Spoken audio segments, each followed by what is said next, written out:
जोहार दोस्तों, आप सभी को आपका अपना चैनल नाग पूर्णिमा फाउंडेशन में स्वागत है। आज की इस वीडियो में हम लोग चर्चा करेंगे जातीय पंचायत शासन व्यवस्था। एक्चुअली क्या हो रहा था, इतने दिन जनजातीय शासन व्यवस्था चल रहा था, तो उसी क्रम में मुंह में भी अब ये आ रहा है कि जनजातीय शासन व्यवस्था। लेकिन हम लोग क्या पढ़ रहे हैं, जातीय पंचायत शासन व्यवस्था। अगर झारखंड की बात किया जाए, झारखंड में यहाँ जो लोग रह रहे हैं उनकी बात किया जाए तो इनको दो भागों में डिवाइड किया जाता है। जो झारखंड में अगर जो लोग निवास करते हैं, निवासी के रूप में अगर हम लोग अभी देखें तो इसको और एक दो के अलावा और एक हम लोग तीन भी कह सकते हैं। जैसे कि जो है, ऐसा माना जाता है कि जो असुर जनजाति आए हैं, असुर जनजाति के पहले भी एक सभ्य समाज झारखंड में था, तो ऐसा माना जाता है वो सदान लोग थे। कौन लोग थे? सदान, ऐसा माना जाता है। ठीक, तो मतलब एक सदान, ये सदान है। एक होंगे आदिवासी। एक्चुअली आदिवासी का मतलब, सदान लोग भी तो आदिवासी हो सकते हैं। आदिवासी का मतलब होता है जो आदि अनंत काल से जो वास कर रहे हैं उसको आदिवासी कहेंगे। ठीक, और एक होगा, अभी अगर हम लोग देखें तो होगा दिक्कू। जो अंग्रेज लोग आते हैं उस टाइम से दिक्कू का वर्ड शुरू हो जाता है। दिक्कू का मतलब होता है बाहरी लोग। सदान में उसको शामिल किया जाता है जो झारखंड के हैं लेकिन आदिवासी नहीं है। बोलने का अर्थ है कि गैर आदिवासी मूलवासी लोगों को ही सदान कहा जाता है। तो इसका मतलब है गैर आदिवासी मूल निवासी। तो ये समझ में आ गया कि गैर आदिवासी मूल निवासी को ही हम लोग क्या कहेंगे? सदान। आदिवासी में जैसे मुंडा, संथाल हो, उरांव, जितनी भी जनजाति है सब इसमें शामिल हो जाता है।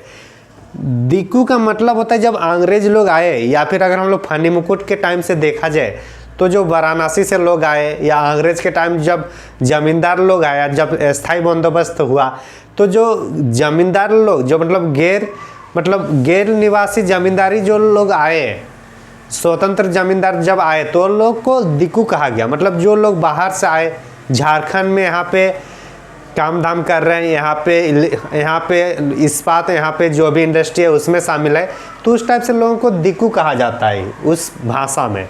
तो अब देखा गया कि जो आदिवासी में हम लोग जो देखे, आदिवासी में तो लोग का अच्छा शासन व्यवस्था है, तो इसको हम लोग जनजाति शासन व्यवस्था के रूप में देखे। जनजाति शासन व्यवस्था, जनजाति शासन व्यवस्था में हम लोग इसके जो आदिवासी लोगों की जो आदिवासी कल्चर, आदिवासी समाज की जो शासन व्यवस्था है उसको हम लोग जनजाति शासन व्यवस्था के रूप में देखें। अब जो सदान लोगों का है, जो गैर आदिवासी मूलवासी है, चूंकि ये लोग भी आदिवासी या आदिवासी से ज़्यादा या आदिवासी से कम टाइम से झारखंड में है, तो ये लोग का भी तो अपना समाज की एक सामाजिक ताना बाना तो होगी किसी न किसी विधि से, तो ये लोग का भी तो समाज संचालन हो रहा होगा। तो उसी के बारे में हम लोग जातीय पंचायत शासन व्यवस्था में पढ़ते हैं। हालांकि ये हम लोग को मतलब जो जातीय शासन व्यवस्था है जो मूल निवासियों के द्वारा है, ये एक्चुअली क्या है कि जैसे कि हम लोग जनजाति शासन व्यवस्था में देख रहे थे कि वहाँ पे प्रशासनिक रूप से लिया हुआ था, लेकिन यहाँ पे ध्यान देने वाली बात है कि जो सदान लोग का है या जो गैर आदिवासी मूल निवासी लोगों का या मूलवासी लोगों का जो व्यवस्था है, ये सामाजिक व्यवस्था पर ज़्यादा झुकाव है, ना कि प्रशासनिक व्यवस्था पर। तो अभी जो इसके बारे में हम लोग जो पढ़ेंगे यही हम लोग का जातीय पंचायत शासन व्यवस्था होगा। तो ये हम लोग लगभग कंप्लीट कर चुके हैं, इसको अब हम लोग पढ़ने जा रहे हैं। ठीक, तो यहाँ तक डाउट नहीं होना चाहिए किसी को। यहाँ पे और एक बात क्लियर करना चाहिए कि जो जातीय पंचायत है ये कोई जैसे कुर्मी जाति है, कुर्मी हुआ, महतो हुआ, साव हुआ, अंसारी लोग, मुस्लिम मियाँ लोग हैं, तो वो सब क्या है, वो इसी में आएंगे ना, गैर आदिवासी मूल निवासी मूलवासी में। तो अब हम लोग एक्चुअली तो वो सब के लिए मतलब अलग से नहीं पढ़ना है, क्योंकि उसका उतना वेटेज नहीं है हम लोग का सिलेबस में। तो हम लोग उसको जितने भी है सबको हम लोग एक ही मतलब एक सामान्य रूप से जो माना जाता है उसी के रूप में हम लोग समझने का प्रयास करेंगे। तो जैसे कि इसका क्या होगा कि जो जातिगत पंचायत इसका मतलब होगा, जातिगत पंचायत ये लोग का होगा। जातिगत पंचायत में जो भी जाति है उसको यहाँ पे मान लीजिए कुर्मी है, कुम्हार है, साव है, अंसारी है, अंसारी है, तेली है, तो ये सब जितने भी जाति है सबका जातिगत पंचायत होता है। मतलब हर एक जाति का अपना एक पंचायत है, उसी को जातिगत पंचायत के रूप में मानेंगे।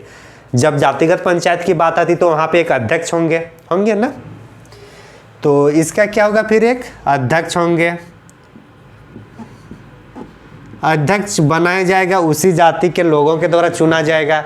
जब अध्यक्ष होंगे तो अध्यक्ष के लिए सहयोग करने के लिए सचिव होंगे, संदेशवाहक, जैसे हम लोग जनजाति शासन व्यवस्था में देख रहे तो उसी तरीके से इसमें भी देखने को मिलेगा कमोवेश।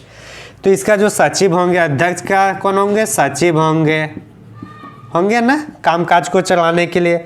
सचिव के बाद और क्या हो सकता है, सचिव होंगे, फिर सहायक में जो भी जरूरत होता है पद, उसका सब गठन किया जाएगा।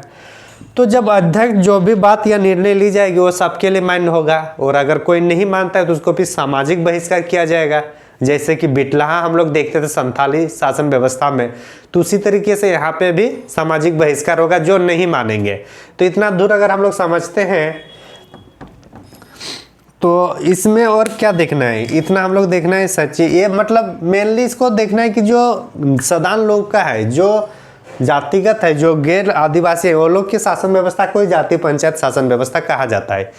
तो इसमें हम लोग अध्यक्ष तक देखिए। अब हम लोग को एक चीज़ देखना है कि जो अध्यक्ष होंगे, और यहाँ पे देखिए जो इस टाइप से जो जातिगत पंचायत व्यवस्था था, ये जहाँ पे आदिवासी लोग रहते थे या उस गांव के आसपास, जो आदिवासी गांव के आसपास जो लोग रहते हैं उस क्षेत्र में इस टाइप से जातिगत पंचायत शासन व्यवस्था हम लोग को देखने को मिलता है, अन्यथा उतना नहीं देखने को मिलता है। तो इसी क्रम में मान के चलिए कि कोई सदान लोग का है, मतलब कोई जातिगत उस जाति से है और वहाँ पे आदिवासी भी है। अब दोनों में अगर कुछ लड़ाई झगड़ा होता है तो दोनों का अलग अलग पंचायत, मतलब दोनों का पंचायत बैठेगा, उसमें कबूल करेगा कि कौन गलत है। अगर मान के चलिए कोई आदिवासी लड़का या लड़की जो भी है आदिवासी, अगर उधर से अगर कोई गलत हुआ तो उसका जो मतलब सजा भुगतना होगा उसको उनके अपने शासन व्यवस्था के अनुसार। अगर वही चीज़ अगर कोई जातिगत, कोई जाति रूप से कोई मूल निवासी अगर किसी को दोषी ठहराया जा रहा है तो उसके अपने समाज के अनुसार उनका मतलब सजा दी जाती है। तो ये मतलब देखा जाता है। हालांकि ये कोशिश की जाती है कि आदिवासी गैर आदिवासी सब दोनों भाई बहन के रूप में रहा जाए, और यहाँ तक कि जो सदान लोग हैं वो लोग मुंडा को अपना बड़े भाई के रूप में मानते हैं। तो यही हम लोग का जातिगत पंचायत शासन व्यवस्था में हम लोग को यही समझना था, इसमें और कुछ ज़्यादा हम लोग को जानना नहीं है। और परीक्षा के दृष्टिकोण से इतना जो है यही काफ़ी है, इससे और ज़्यादा ना तो सिलेबस में डिफाइन किया है, नहीं हम लोग को उतना पढ़ना है। इसमें अगर और एक चीज़ देखा जाए तो अंतरजातीय पंचायत को बाला पंचायत कहा जाता है। इसको मिटा देना, तो इसमें ज़्यादा हम लोग को नहीं पढ़ना था।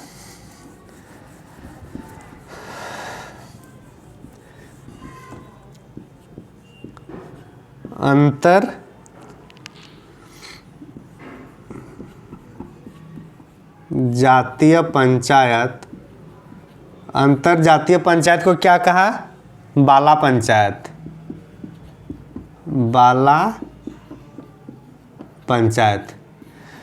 अगर बाकी अगर इसको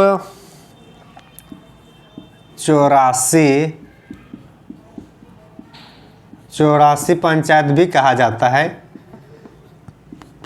84 पंचायत भी कहा जाता है ये सब।